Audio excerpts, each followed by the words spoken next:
News 28 मराठीमध्ये आपले स्वागत आहे। आजच्या मोठ्या बातम्यांबद्दल बोलूया। सावित्रीबाई फुले पुणे विद्यापीठात ज्ञानशिल्पाचे उपमुख्यमंत्री यांच्या हस्ते लोकार्पण। सावित्रीबाईंच्या विचारांची ज्योत पिढ्यानपिढ्या तेवत राहील, उपमुख्यमंत्री सुनेत्रा पवार।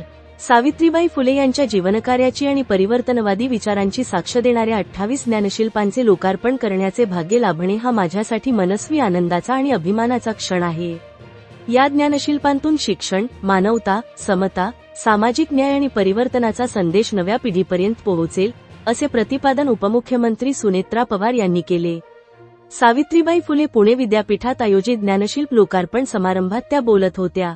यावेळी विद्यापीठाचे कुलगुरू डॉक्टर सुरेश गोसावी, प्र कुलगुरू डॉक्टर पराग काळकर, कुलसचिव डॉक्टर कपिल पवार, विद्यापीठाच्या आयोजन समितीचे अध्यक्ष राजेश पांडे, विविध व्यवस्थापन मंडळांचे सदस्य, प्राध्यापक, अधिकारी, कर्मचारी, विद्यार्थी उपस्थित होते।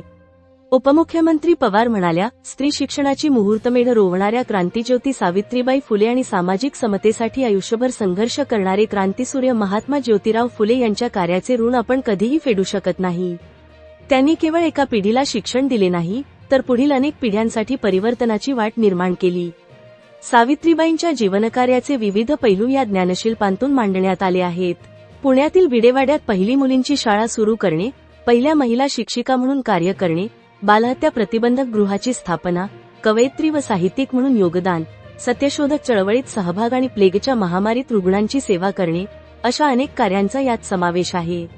या ज्ञानशिल्पांमध्ये आरसा लावून त्याखाली मी कोण असा प्रश्न विचारण्यात आला आहे।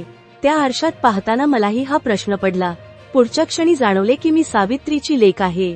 एका छोट्या गावातील शेतकरी कुटुंबात जन्मलेल्या माझ्यासारख्या मुलीला आज महाराष्ट्राच्या उपमुख्यमंत्री पदापर्यंत पोहोचण्याची संधी मिळाली, यामागे सावित्रीबाईंच्या कार्याची प्रेरणा आहे। त्याबद्दल मी सदैव ऋणी आहे, असे उपमुख्यमंत्री पवार म्हणाल्या। महात्मा ज्योतिराव फुले आणि क्रांतिज्योती सावित्रीबाई फुले यांनी मुलींच्या शिक्षणासाठी काम करताना मोठा विरोध आणि त्रास सहन केला, मात्र त्यांनी आपल्या ध्येयापासून कधीही माघार घेतली नाही।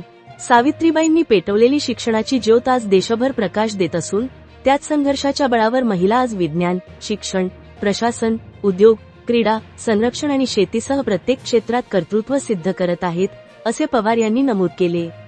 पुण्यातील ऐतिहासिक विडेवाड्यात फुले दाम्पत्याचे राष्ट्रीय स्मारक उभारण्याच्या कामासाठी अजितदादा पवार यांनी सातत्याने प्रयत्न केले।